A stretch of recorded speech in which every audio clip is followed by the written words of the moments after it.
at approximately 5 p.m. On Sunday evening, Beverly entered the residence via the front door, deposited her purse and keys on a wingback chair, and proceeded down the hall to the master bedroom. It is uncertain whether she observed me seated in the den. However, this detail is inconsequential. Over the past few years, I had become nearly invisible to her. I proceeded to retrieve her key ring and remove the additional keys she possessed for my Toyota. I then opened her purse, removed her cell phone and billfold, and took all the cash and credit cards from the billfold. I placed these items in my pocket, as well as the other contents of the billfold. I then took her driver's license and returned to my seat in the den. 15 minutes later, Beverly returned, dressed in a more formal attire. She placed her purse strap over her shoulder and grabbed her keys, saying, "I'm going out with the girls from work. Don't wait up for me." "No, you're not going out with the girls from work. Jack, you should be aware that you do not control me. I will do whatever I please. I did not say that you could not go out with the girls from work. What I said was that you are not going out with the girls from work. You are going to go with your boyfriend. Therefore, do not lie to me anymore." Beverly stood silently for a few seconds. Then she boldly entered the den and stood across from me as she delivered her ultimatum. "Okay, Jack, I understand that you would have preferred to do this differently, but we might as well get this over with. Jack, you have two options. You can salvage what's left of this marriage by going along with the program, or you can choose to have me divorce you. Please remove yourself from the premises. I must ascertain your decision." "I have selected the third option," I replied with a grin. "It would be unwise to be childish. There is no third option. I must accept that I have a lover now. This is a significant change. Or I must prepare to suffer the consequences. I do mean suffer." I stood and walked to Beverly. I grabbed her shoulders and pressed her against the wall. I wiggled her engagement and wedding rings. I then removed her left hand from my nose with my face mere inches from hers, and with a look of sheer determination in my eyes, I informed her. "There is a door number 3, and it is right over there. It is my front door, and when you walk through it, it will be for the last time. You will leave with the clothes on your back, and you will never cross the threshold again.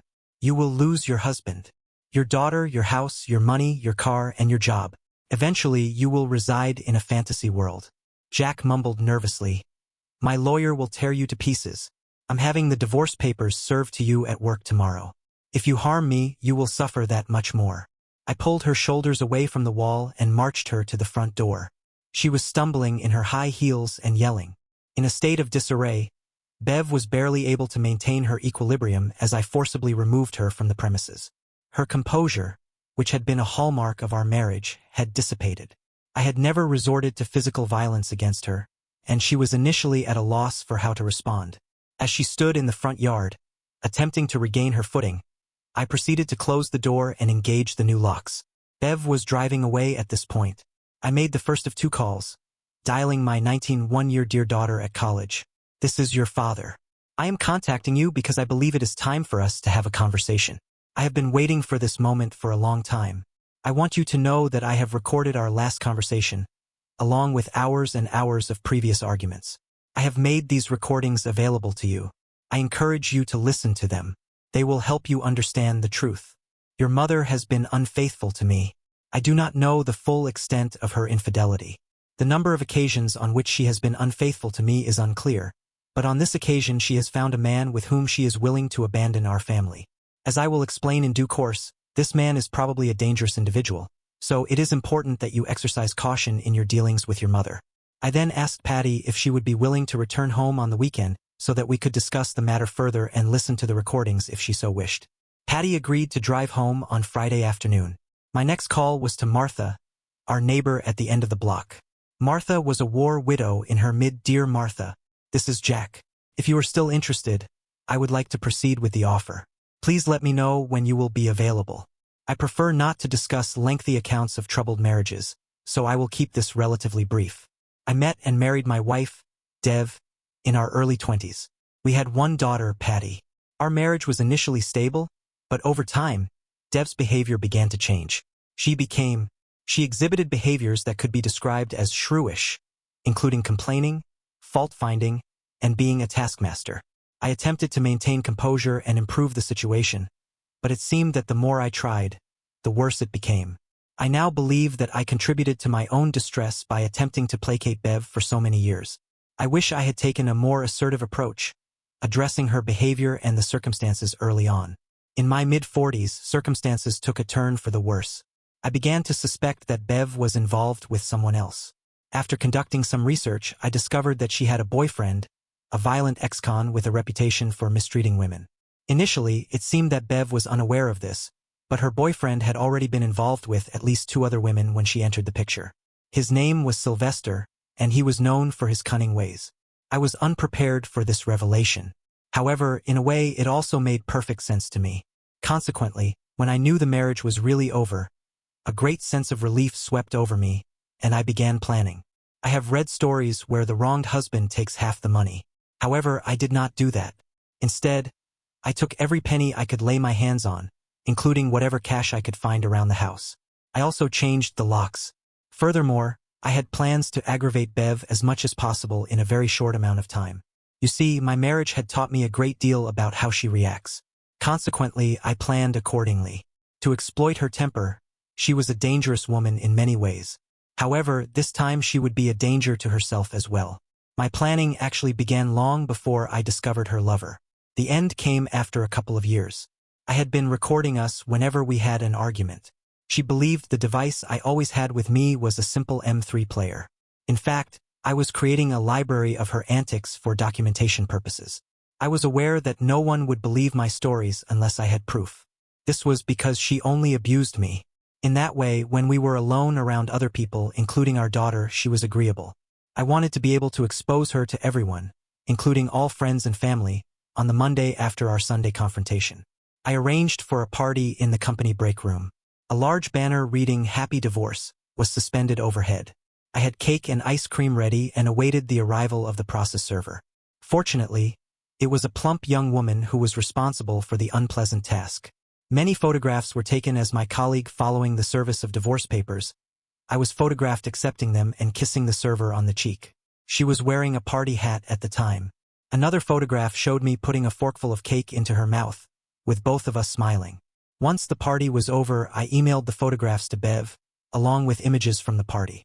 I also included photographs of myself and Martha, my neighbor, who was lying in bed with her arms around me and a big smile on her face. I hoped that Bev would notice her wedding rings on Martha's left hand, which were visible in the photographs. In the hour that followed, I received an irate telephone call. The caller, identified as a lawyer, threatened legal action in response to the photographs. The images, the lawyer asserted, were evidence of wrongdoing and could potentially lead to legal consequences. In response, I clarified that the images did not contain any obscene or incriminating content. They depicted 2 neighbors engaged in harmless pranking, which I believed to be a harmless joke. That is all we will see regarding that matter, Jack. I will be coming by the house tonight to retrieve some of my things. I believe it would be preferable if you were not present. If I am not there, you will be unable to gain access. All locks have been changed. If you require anything, you must arrive well before 6 o'clock. Martha and I have a scheduled appointment at 7 p.m. Furthermore, I was reluctant to be late. I had enjoyed an excellent meal, and I anticipated that there would be more to follow that evening. However, when she called me 5 times, I did not answer. Despite this, I listened to all of her messages. In contrast to other individuals I had read about in similar situations, there was a possibility that Bev would say something incriminating or inadvertently reveal a secret when she made an angry call. In fact, she did reveal herself several times in the following weeks at 4. On the afternoon in question, I proceeded to the parking lot at Bev's place of employment with the intention of arriving before the majority of individuals commenced their departure. I had previously ascertained that the lot was not under surveillance and that the task I had in mind would require less than a minute to complete. I then maneuvered my vehicle into a position adjacent to Bev's car and proceeded to cut the valve stems on all of her tires with a wire cutter. It was clear that she would be displeased, and it was unlikely that the damage could be repaired in time for her to reach her residence before 6 p.m. It was approximately 6:45. At 35 minutes past the hour, she arrived, having presumably taken a ride with someone else. This indicated that she was eager to gain access to the house, as I had observed receipts for clothing that I knew she had not brought home. It was evident that she had sufficient attire at her lover's residence. It was therefore reasonable to conclude that she desired something else. I exited the premises via the rear entrance and proceeded with haste to Martha's house. Upon my return, I observed that in the evening, the front door window was found to be destroyed, with blood present around it. After viewing the surveillance video from the front porch, the police were contacted. The video showed Bev beating the window with a tire iron, which appeared to have been obtained from her friend's car. Her threats to kill were audible as she broke the glass. She attempted to reach inside, but unfortunately, her hand came into contact with the deadbolt, which required a key to open from either side. As she pulled her arm back through, she sustained significant lacerations to her forearm, which prompted another round of verbal abuse and threats. I promptly reported the incident to the police, and one of the officers kindly guided me through the process of filing for protection by the following morning. Bev was served papers prohibiting her from coming within 500 feet of me or our house. She was understandably upset, but her subsequent phone call began with her expressing her extreme displeasure. She once again threatened me. I recorded the entire conversation unbeknownst to her. After she had calmed down somewhat, she called again. She informed me that she was sending her friend Lindsay over that evening to collect some of her belongings. I was perplexed by her apparent desperation to have items from my house. I agreed to receive Lindsay at 5. On the evening of Tuesday the 30th, I left work at an earlier hour than usual so that I could set up a video camera in my bedroom with a monitor in the middle bedroom. Lindsay arrived at the appointed time, and I was extremely cordial. I sat on the bed as she loaded some clothes in 2 black plastic trash bags. Lindsay looked at me nervously and then asked if I would get her some water from the kitchen. I requested water from the kitchen. I then proceeded to the middle bedroom, where I observed Lindsay removing a shoebox from the closet and placing it in the bag nearest her. She then returned to selecting clothes. I promptly retrieved a glass of water from the kitchen and returned to the bedroom. "That should do it," she stated. "You take that bag and I will take this one. That one appears to be heavier." "Lindsay, allow me to take it." "No, we are fine. Just take the other one." "Is there something in that bag that I should be aware of?" "Lynn, you are a particularly poor liar. What is in this box?" "I am feeling depressed. Would you like to tell me about this?" I removed the shoebox from its location and opened it. The box was filled with bundles of $50 and $100 bills, all of which appeared to be used. "Lindsay, you are attempting to steal from me." I stood and pulled her arm behind her, guiding her to walk in the direction of the door. "Jack, that is Bev's money. She sent me here to retrieve it. I am not stealing anything. However, you entered my house to retrieve clothes, and you left with a box of money. I would consider that stealing. I did not see Beverly's name on the box. You are a thief, Lindsay. I am going to call the police right now." "No, Jack, do not. Do that, and I will be forced to face the consequences of my actions. I have a family to support, and I cannot afford to be incarcerated." I sat Lindsay down on the couch and confronted her. I informed her that she was not welcome in this house and that she would not be permitted to return. Lindsay pleaded with me, and she began to cry. I gave her one chance to redeem herself. "She must leave this house and report to Bev. If you are caught stealing, you will report to me everything you hear or see, particularly anything related to our divorce or her activities with Sly. You will not inform her of our arrangement. Bev is making a poor decision by becoming involved with this individual. You will ultimately be assisting her in distancing herself from him. If you cooperate with me and Lindsay, I have video evidence of the entire incident and can contact the police at any time." Lindsay reluctantly agreed to serve as my intermediary as soon as she had left. I took the box of money and proceeded to Martha's house, which was located nearby. She agreed to hold it for me until I could safely conceal it from Bev. I was aware of the source of the money. The provenance of the funds was unclear. Bev's Aunt Mabel had been a parsimonious individual, and upon her demise a few months prior, Bev was the sole heir. It was known that Mabel had bequeathed a modest cabin in a rural area to her niece, but there had been no mention of financial matters. When Bev inspected the cabin after the will was read, she discovered her aunt's I had stashed cash in the cabin when my wife, who I affectionately refer to as my wife of years, called me in a state of distress. I recorded the conversation, but I was careful about what I said. I informed her that the money in question was rightfully mine. I demanded that she cease her attempts to appropriate funds from me. My wife denied any knowledge of the situation. I informed her that Lindsay had been caught attempting to steal cash from my bedside table. I made it clear that the money in question was rightfully mine. "The money is in the shoebox and is rightfully mine. It is from Aunt Mabel, whom I inherited it from. While it is possible that Lindsay did find some money in a shoebox, if she did, She must have taken it with her and kept it. I do not have it. It is plausible that Lindsay stole it from you. If you had some money here that I was not aware of, then you did not report it on your taxes. In the previous tax year, I am aware that I could have contacted the police to investigate the matter and subsequently informed the IRS of the potential non-reporting of funds. However, I chose not to pursue this course of action. I anticipated that my actions would result in some form of retaliation. I had, after all, pushed Bev's buttons to the point of frustration. Given her financial constraints, it was inevitable that she would seek retribution. Given the restraining order and the fact that I had previously sabotaged her vehicle, I was concerned that she might attempt to harm my car as a means of retribution. To mitigate this risk, I installed a camera on the dashboard. However, I felt that this was insufficient, as I wanted to obtain clear evidence of her actions should she decide to take such a course of action. Consequently, when I parked in the on Wednesday morning, I set up a camera outside the car, shielded from view. This camera transmitted video that I could monitor at my desk an hour before lunchtime. I observed the laptop as Bev parked her car behind mine, exited the vehicle, and began pounding my car with a hammer. She broke every window and dented every fender. I winced slightly. As the camera captured her smashing the windshield and uttering threats, I contacted the police and arranged for a police vehicle to be stationed outside the parking garage. When I presented the video footage and the damaged vehicle to the officers, they arrested Bev and transported her to jail. It was evident that her actions had caused sufficient damage to warrant felony charges. The resisting arrest charge was an additional consequence. As she was taken away, she turned to look at me with a pleading expression, and I simply stared at her. On Wednesday, Bev's divorce lawyer contacted me to inform me of a hearing scheduled before a magistrate on Thursday at 10 a.m. regarding access to the funds I had retrieved from our joint accounts. The time is 12 a.m. The time was 9 a.m. I arrived at the modestly sized courtroom at 9:50. I was curious as to whether Bev had secured bail. She arrived with her lawyer precisely at the appointed time, her demeanor indicating a sense of self-satisfaction. Bev's lawyer addressed the judge, stating, "Your Honor, my client has been cut off from the bank accounts she has shared with her husband.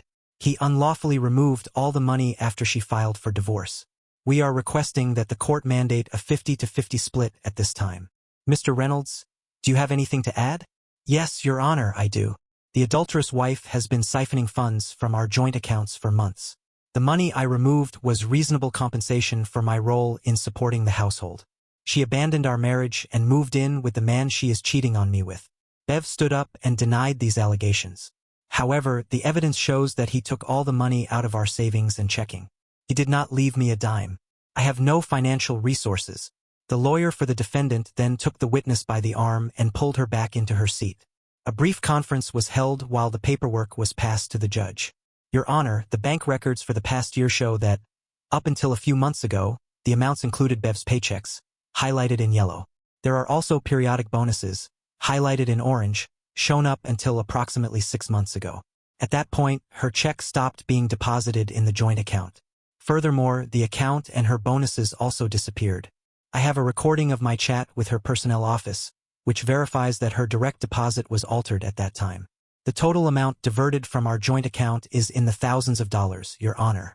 Therefore, it is evident that my adulterous wife has ample funds, all of which were stolen from our marriage. His Honor then looked at the bank statements and then looked over his specs. At Beverly, Mrs. Reynolds' Dev's lawyer slowly rose and spoke. Your Honor, the fact that my client may have some funds of her own does not free Mr. Reynolds of responsibility to provide her with her due. I find it difficult to accept the assertion that she is destitute, particularly given that she entered this proceeding with a partner of considerable means. I believe there may be more to the story. It is evident that she is financially supported by funds that should rightfully belong to the community. She attempted to mislead both her husband and the court regarding this matter. Given that Mr. Reynolds is the primary financial contributor, there seems to be no justification for modifying the financial arrangements at this juncture. Once the divorce settlement is finalized, the assets will be duly declared and distributed accordingly. The case is hereby dismissed. In a fortuitous encounter in the hallway, I was approached by as I was departing. I heard her vow, "I'll get you, you bastard. I'm going to tear you down." "Bev, you're not supposed to be within 500 feet of me," I informed her. "I'll call the cops if you don't move." "How did you like jail? Are you ready to spend a lot more time there?"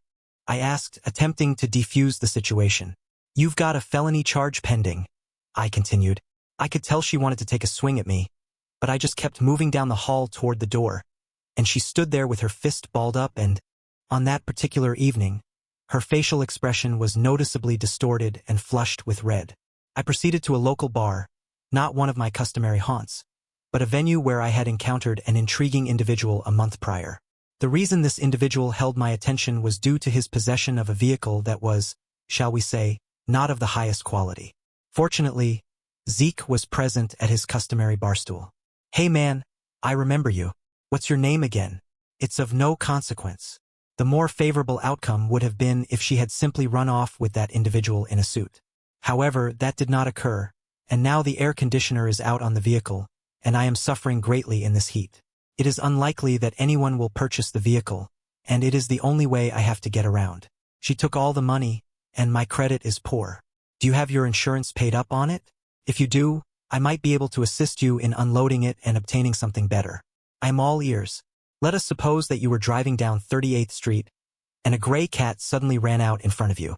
In the event of an unexpected collision with a pedestrian, the driver would naturally apply the brakes and indicate that the pedestrian was following too closely. At speeds exceeding 15 miles per hour, the impact would be significant.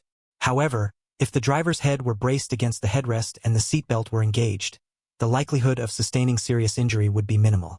Insurance would cover the financial loss, and the driver could potentially obtain a vehicle with air conditioning is a beneficial feature, but it is not a priority in this situation. If the individual who caused the accident was injured, it would be unethical to leave them in a vulnerable position. In fact, it is likely that the individual would be a deceitful spouse with no other occupants in the vehicle.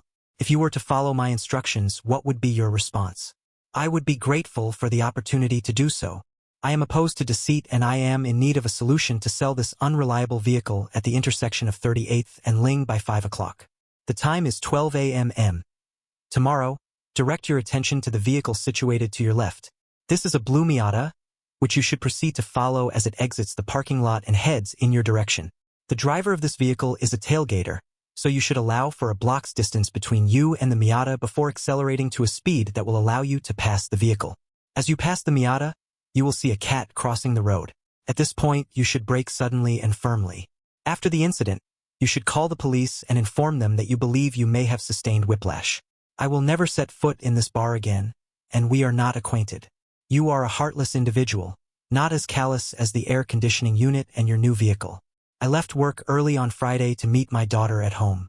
She had completed her studies and returned to town as we had arranged on Sunday night. We conversed at length about the divorce situation, and I played her the recording. Patty was shocked to hear the harsh tone of her mother's voice and the demands she made. I then played Patty a selection of the recordings I had made over the previous 2 years, which revealed a previously unknown side of Bev. "Do you know this man? He is with Dad. I know he is problematic, and I want you to stay away from him. It is imperative that you avoid any contact with him. Should you be required to meet your mother, ensure that you are in a public place with other individuals present. I am unaware of the exact nature of his intentions, but I am aware that he may attempt to influence me in some way. It is therefore essential that you safeguard your own interests if there is any possibility of his presence. I was aware that your mother and I had experienced difficulties, but I had not fully appreciated the extent of the problems. I was prepared to address this issue and proceeded to do so. I will now present a brief summary of my perspective on this matter. Patty, from my current understanding, your mother and I held significantly divergent views on the ideal functioning of a marriage. I have devoted considerable time to reflection on this topic and have formulated a theory. It is probable that others have already conceived of this theory and articulated it in written form, but this is an idea that I developed independently. There are 4 fundamental ways that authority can be distributed in a relationship. In the first instance, neither party assumes control, resulting in a lack of direction and stability. In the second instance, both individuals assume responsibility, leading to a constant power struggle or the division of responsibilities.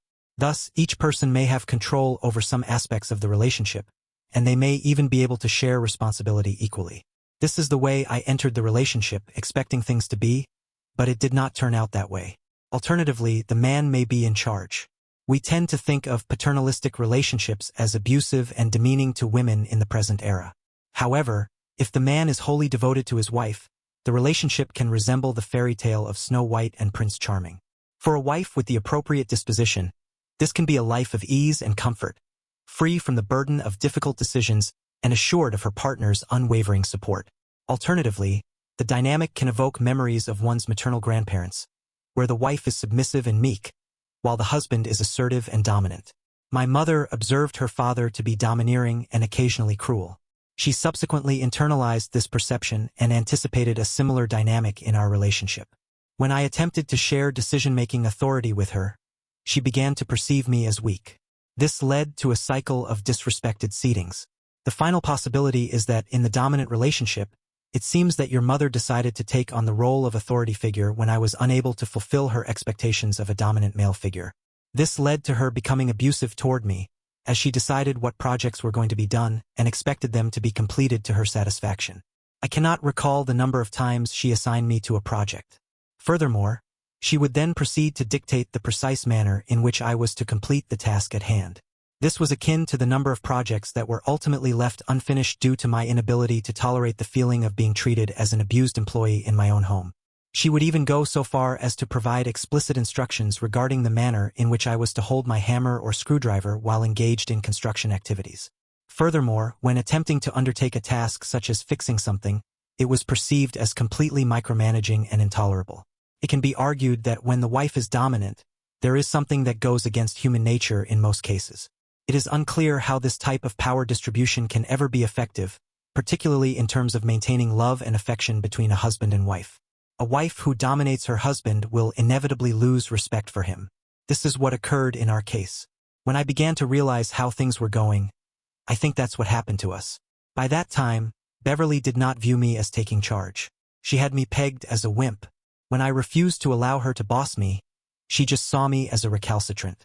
It is unlikely that I will ever regain her respect. I believe that this divorce process represents my last opportunity to gain her respect, and therefore your understanding of my actions is crucial. I will make it difficult for her, and you will understand why when you see how hard I have to make it on her. Patty, you will find someone to take as your life partner when you work through issues such as decisions about having children.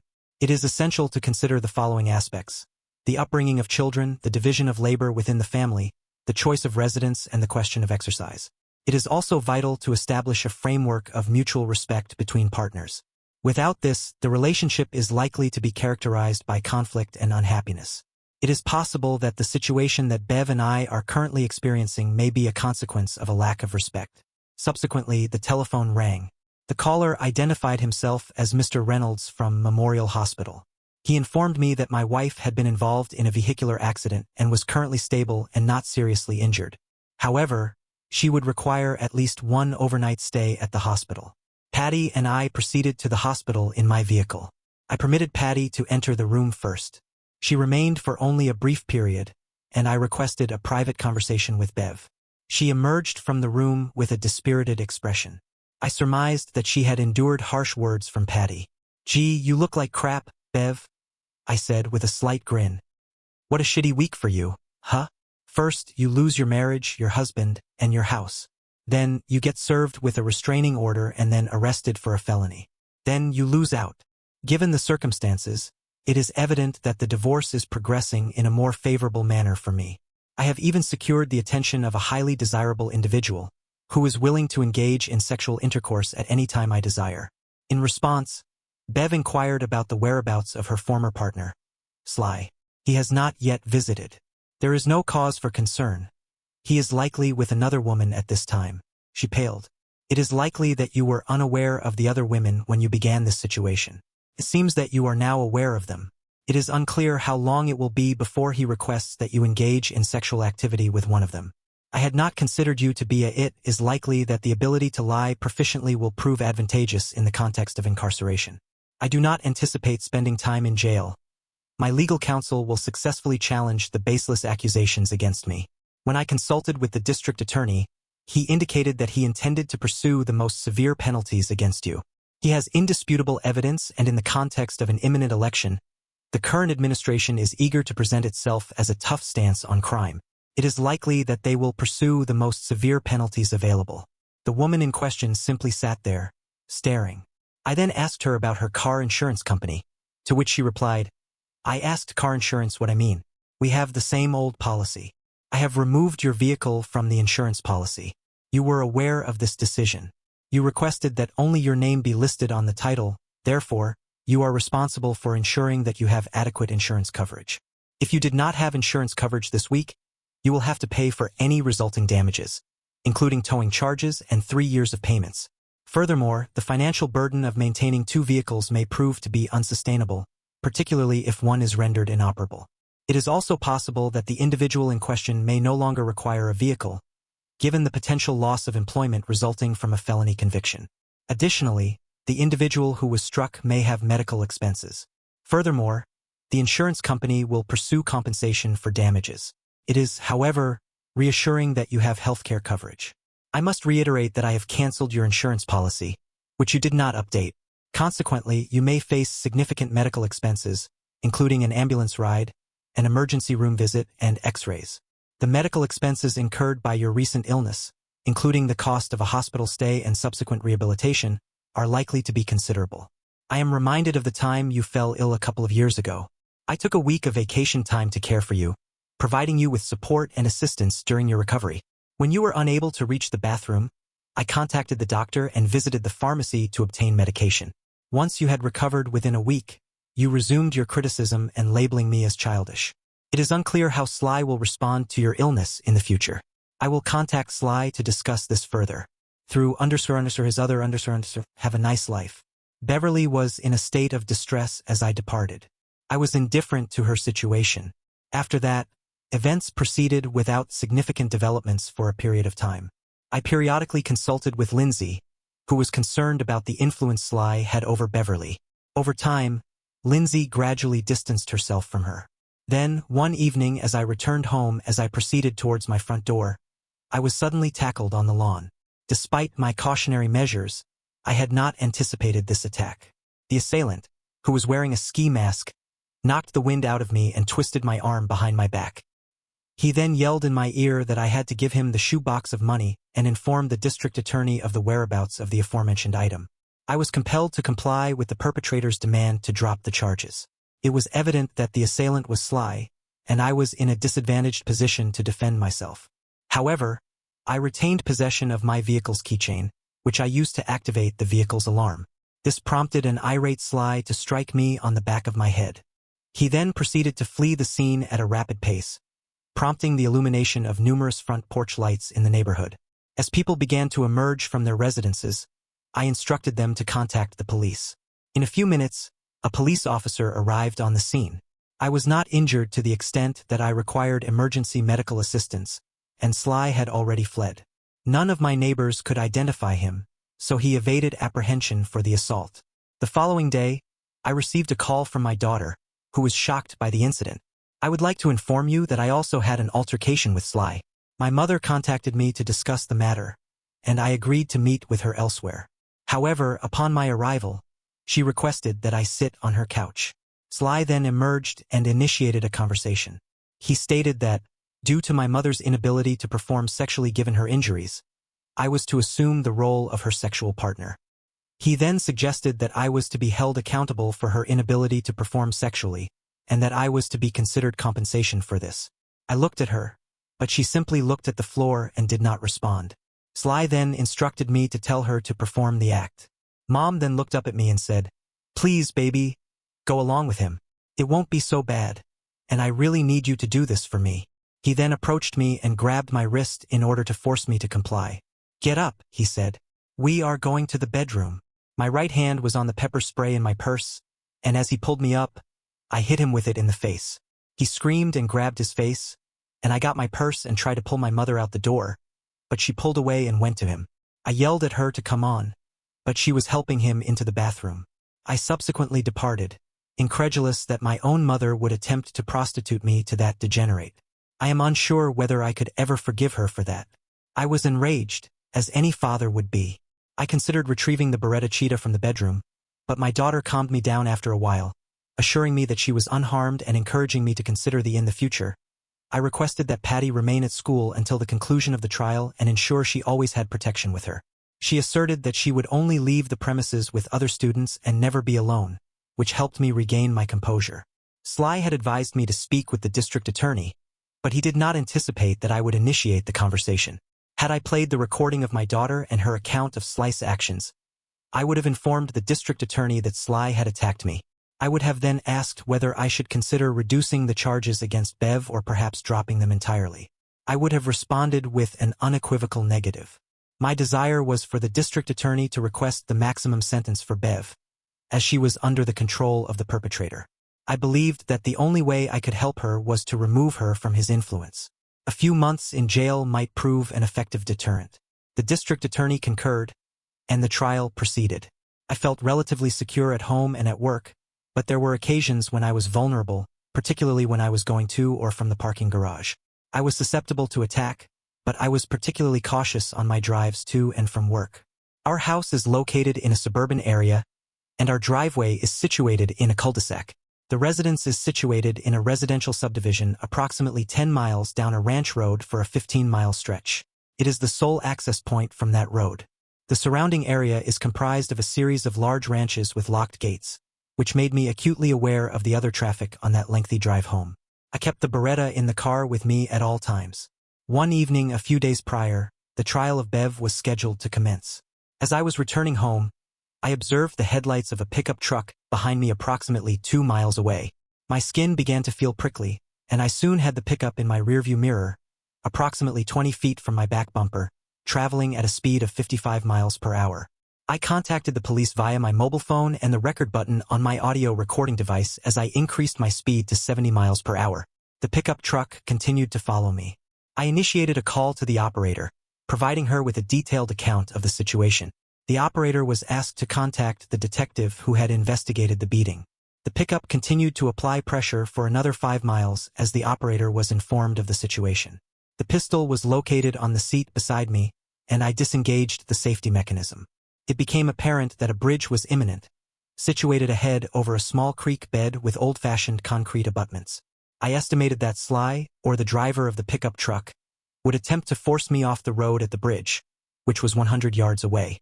The pickup accelerated around me, indicating that he would try to force me off the road. I caught a glimpse of Bev's face in the passenger seat of the pickup as it came abreast. I braked hard enough to go into a slide, but not so hard that I lost control. The truck pulled in front of me but missed. As a result of my braking, my vehicle ended up on its side on the shoulder. The rear was on the slope leading down to the creek bed. I exited the vehicle, retrieving the pistol, my phone, and the recorder. I proceeded down the steep gravel slope and under the bridge. As I descended, I observed the brake lights on the pickup activate. I stumbled in the dark, feeling my way under the bridge. This was an unfortunate coincidence, as I was concerned about encountering a rattlesnake on the warm ground. After breathing heavily and attempting to identify the most secure location for concealment, I ultimately ceased my pursuit and inspected the Beretta. I then awaited further developments, but after a considerable interval, the cellular connection to the authorities was disrupted. I attempted to re-establish contact, but the challenging environment beneath the bridge made it difficult to obtain a reliable signal. I was effectively stranded, uncertain as to whether assistance was en route. However, I was reassured by the absence of the pickup's distinctive engine noise. I remained stationary, resolved to remain in that location for the duration if necessary. The interval between the cessation of the sound and the subsequent audibility of the siren was approximately 5 to 10 minutes. The siren was emanating from the same direction as the pickup truck, which suggested that the police were still some distance behind. It was unlikely that they would be able to catch up with the pickup truck. The police car had apparently stopped when it observed my vehicle on the shoulder of the road. I then began to ascend the slope, leaving the Beretta under the bridge. As I approached the road, I observed that there were 2 cars positioned across the roadblock. Both lanes were approximately simultaneous in their approach. I heard sirens in the opposite direction and observed the pickup truck returning toward the bridge. I immediately descended from the ground, though my visibility was limited. I heard the pickup truck halt abruptly, and the officers instructed the driver to exit the vehicle and assume a prone position. The other police vehicles that had been following the pickup truck came to a halt behind it. The incident was swiftly concluded. Bev and Sly, the suspect, were apprehended and charged with attempted murder. I was visibly shaken, but I proceeded to my residence, took a shower, and attempted to resume my normal activities, though I was unsuccessful. It is challenging to obtain sufficient rest when one's spouse is arraigned on multiple felony charges. In contrast, divorce proceedings appear to be relatively straightforward. The judge expressed sympathy for me, and Bev and her lawyer did not resist. Bev was eager to minimize her jail time. She offered to provide me with significant assistance in exchange for reducing her sentence at the sentencing hearing. I testified that she had been a devoted wife and mother until she became involved in the incident. The influence of Sly. I informed the judge that, with time, I could forgive her for attempting to kill me. However, I neglected to mention that she had likely engaged in infidelity with other men and had made my life unbearable for years. I was unable to discern her emotions in the courtroom, and we did not interact directly during that period. Ultimately, Sly was incarcerated for an extended period, which was not his first offense. I sincerely hope he resides with a large, sweaty individual named Bubba who considers himself attractive. The judge was kinder to Bev, but it would be at least 3 years until she was up for parole. Thus, it has been approximately 4 years since Bev was incarcerated. I received a communication from the district attorney's office indicating that she was released on parole approximately 1 year ago. I have been awaiting further communication from her. I am aware that she is not in contact with Patty. While retribution can be satisfying, it is not as fulfilling as resolution. I found that I could not help thinking about all that had happened. Consequently, I did something I would not have anticipated. I looked up my ex. This is Jack.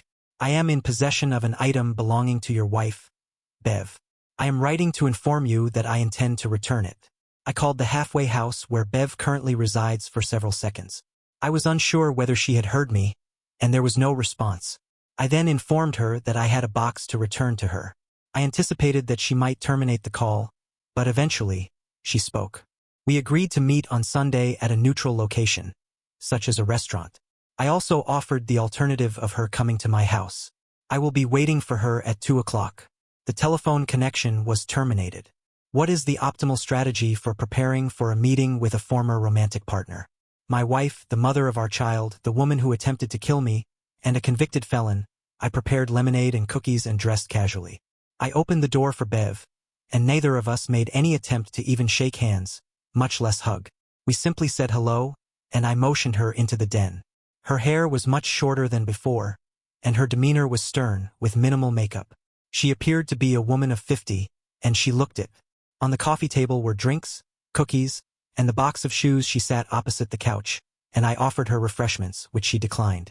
Did she suspect I tried to poison her? If one does not want lemonade and cookies, the only other option is the box of shoes and anything we might have to say to each other. What is the catch, Jack? What do you want in return? Is there anything left in it? She was still very suspicious of me. There is no catch, Bev. It is all there except for a few thousand. I put that with some of my money and gave it to Patty when she got married, used a portion of the funds as a down payment on her home. If you desire, she will gladly repay you in a time frame that suits you. From Bev's demeanor, I could discern that she was unaware that Patty was married.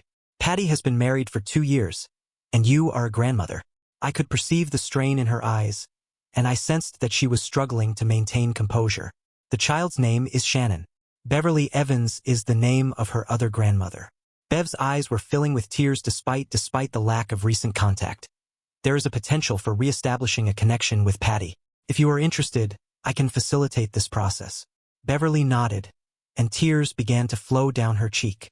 I reached for a box of tissues from the side table and placed it on the coffee table. I will provide a brief overview of my recent experiences. Unless you intend to depart immediately, she continued to wipe her cheek and compose herself. Patty has formed a relationship with a suitable partner, Stan Evans. He is proficient in the field of computers and networks, and they complement each other well. She is an excellent mother, and they are devoted to each other. Martha and I did not last long together. She was too young for me, and she simply required a partner for a short period until she was able to move on with her life. She subsequently formed a relationship with another soldier and relocated. I have dated on occasion, but I have terminated these relationships if it became evident that a romantic attachment was developing. I have found that I am better off remaining single. There was a period of silence. I am going to articulate some thoughts that are exclusively for my benefit, but you may find value in them.